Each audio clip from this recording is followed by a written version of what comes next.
Hello, welcome back to I Create for You. My name is Lori, and we're doing another ghost story in the Ghosts Among Us book. My voice is being a bugger today.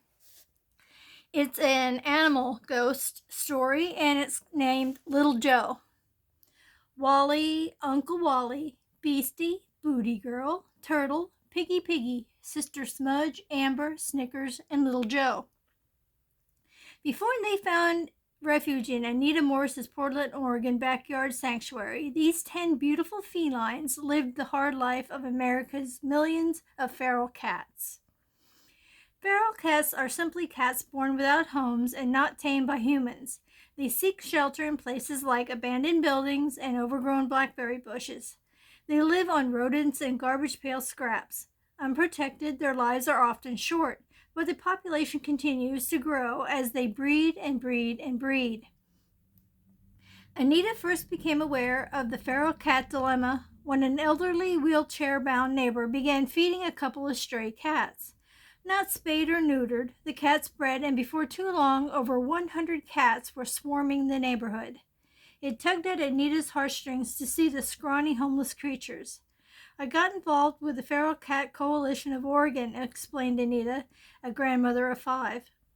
She began trapping the strays in the humane Have-A-Heart traps and got them spayed and neutered. 19 years later, she is still doing her part to help the hapless kitties. In fact, she and her husband Joe had turned their backyard into an oasis for feral cats, complete with cozy little houses. While most feral cats are wary of humans and won't let them close, one special cat won Anita's heart, and she won his. Little Joe was a big white and gray boy with a little dot beneath his nose. She loved to play with humans. He loved to play with humans.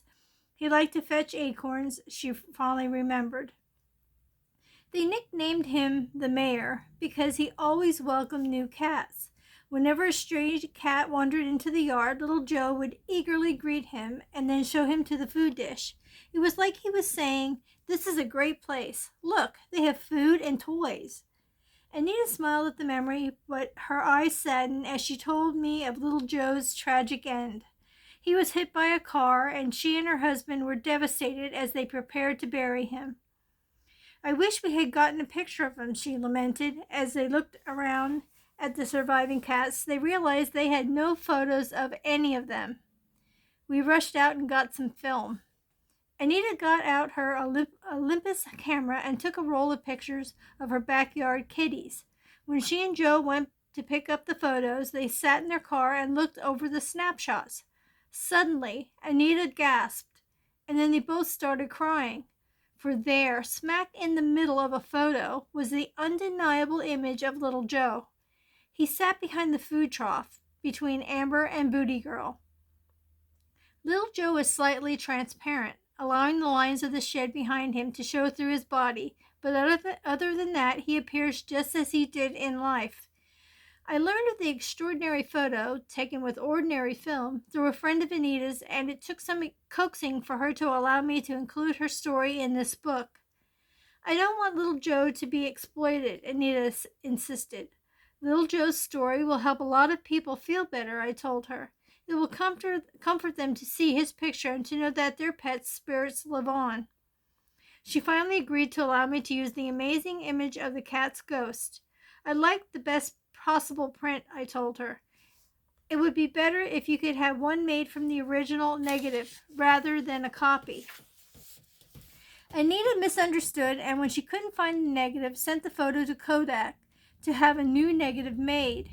She soon received a phone call from a puzzled Kodak employee. "There's a problem with the photo," said the woman. "Oh?" Anita replied.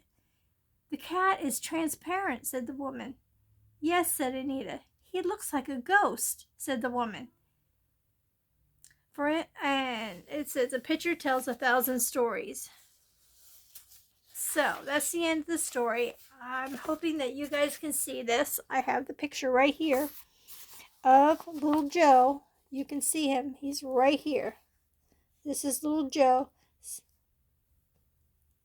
behind his and with his buddies, but that's him right here. try to get as close as I can. It's really hard with this tripod. Let me get it right up in there. Now, I hope you can see him.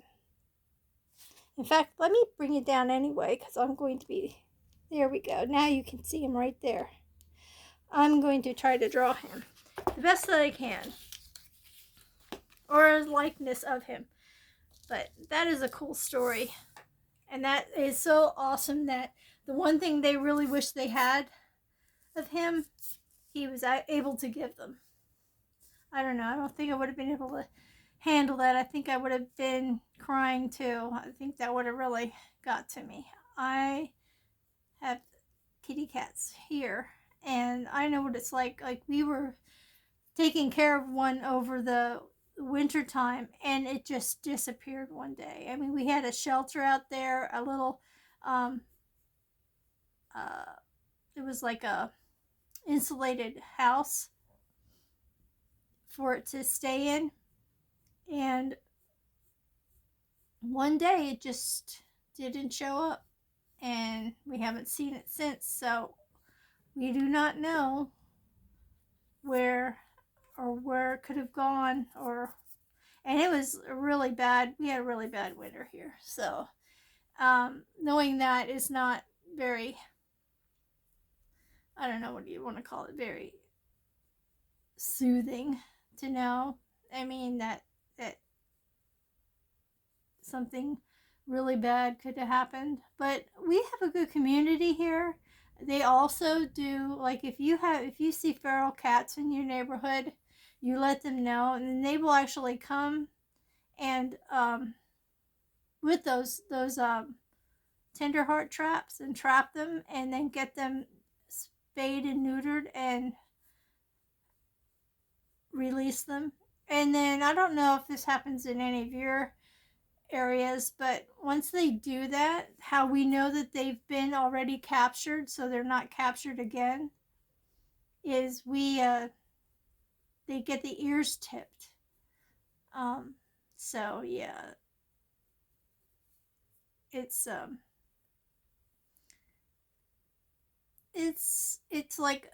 like they said in there, it can get really bad during the spring and summer. It can get very inundated with ferals if they're not taken care of and not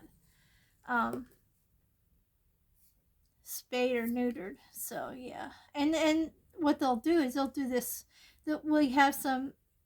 I don't know actually if it's free, or if I knew that it used to be like $10 to get it done, and there was like a grant for it here somewhere where you could get it done and it would only cost like $10 to get the cats neutered or spayed. So yeah, it's sometimes it can get pretty crazy with the strays. But like I was trying to say, and I got off the subject a little bit, in our town here, there's like we have Facebook community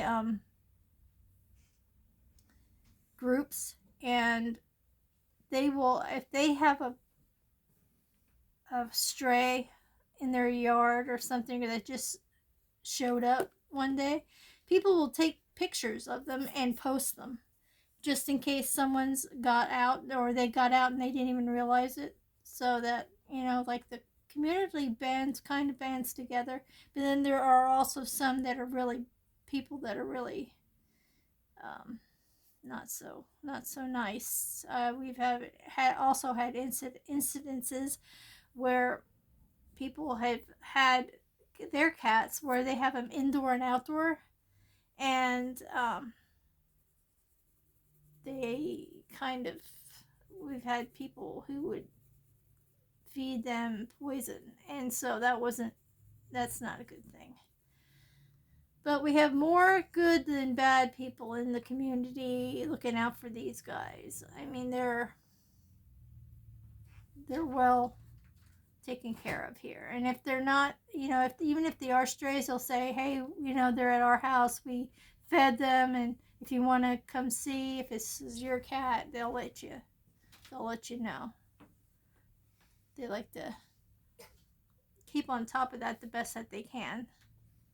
So they did say he had a little spot on the bottom of his nose. So I don't know if it's going to be right here or at the lippies, but I'm going to put a little spot right here, a little dot. They did say something about him having a. Mark, could you get that for me? It fell on the floor. I was looking for that and I didn't realize it was on the floor. Thanks. So we're going to get him a little bit gray in here. I know he had a whitish face too. So get him a little more gray.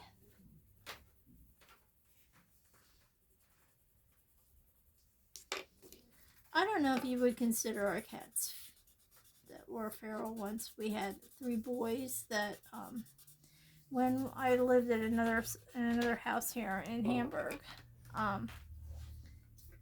there was a stray cat that used to come around our house a lot, and she was such a sweetheart. She was actually a tortie, and when she came, she was heavily pregnant, and we're like, oh my goodness. Well, then we thought she was going to have him any moment, and then she stopped coming around, and she's super friendly, and we're like, oh my gosh, I wonder what happened to her. And so I put out on the community thing, I put feelers out to see if anybody had seen the cat, because we were worried that it was going to end up in the area where they were being kind of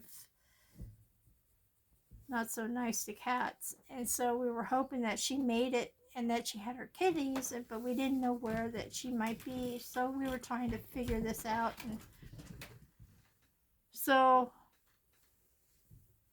come to find out that she actually was in one of our neighbors that was lived a block away. In there, she was in their basement. She actually got in their basement from a window that they had, and ended up having the kittens. I don't know if she had the kittens. I think she had the kittens in her basement. 7 of them she had, and she was such a little thing, but man, she was huge. When her belly was dragging. Poor thing. And luckily enough, we were able to adopt 3 of her babies. We adopted 3 brothers, and they were all tuxedo cats. And because she was the lady whose basement that they were all in, she said, you should see these kittens. They're so cute. Well, she made the mistake of sending pictures to us, and that was it. At the moment, we had seen him. The first one I saw was Squatch. He was the first kitty I saw, and I was like, oh my gosh, this one is so cute. And then I'm scrolling down and I'm like, oh my gosh, look at this. Oh my gosh, look at this one. And then I was like, I've never had tuxedo cats. I said, well, you know what? We like these too. If nobody comes and nobody gets these cats, or we'll take these too. At least we'll have something from. And the mama was never found again, so we don't know really what happened to her, but she never appeared anywhere else again. She was there long enough to take care of them to a point, and then the people whose house she did that in were taking care of the kitties. So yeah,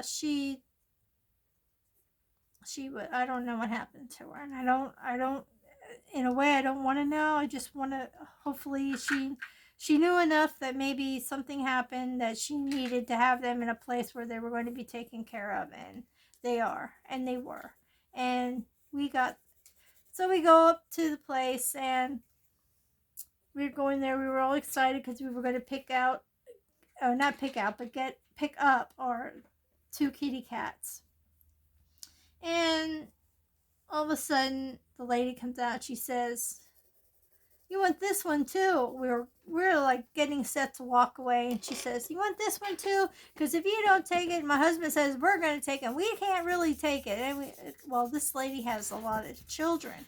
They had at the time, I think they had 8 kids. I think they're up to 12 now. They keep having children worse than the feral cats. But anywho, yeah, so turned out that, yeah, we took him. And now he's our stash. He looks like he has a mustache. And we had another one, Spirit, which we lost. He passed. But we still had the 2 boys, and oh my goodness, we don't regret any moment of saving them. Well, I think they saved us more or less, but it's right there. But yeah, Stash is by my side over here watching, listening.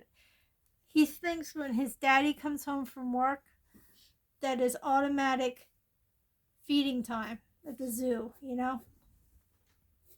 But it isn't. They, usually their feeding time's at 5 o'clock, and it's not even 4 o'clock here. And he's just all up in my business saying, hello, what are you doing? You shouldn't be doing that, because we need to be fed.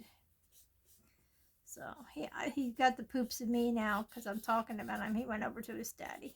He's over there pestering him, asking him what's going on here. What do you think, Stash? Huh? You think it's time to eat? He's our little Chumbawamba. He's our little Hoover. Whatever other cats don't finish on their plate, he goes around and makes sure nothing goes to waste. He's like, oh, yep, that's what I like that. Some of our cats are picky eaters, but I don't think him and our other one, Cinder, he's not picky either, which is good. The other ones are a little bit spoiled. And we always want to know who rescued who, right?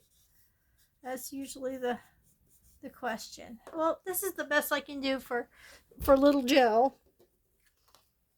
This is little Joe in that picture. I'll show you the picture one more time. He was a gray and white cat, and this is him right here. And this is him right here.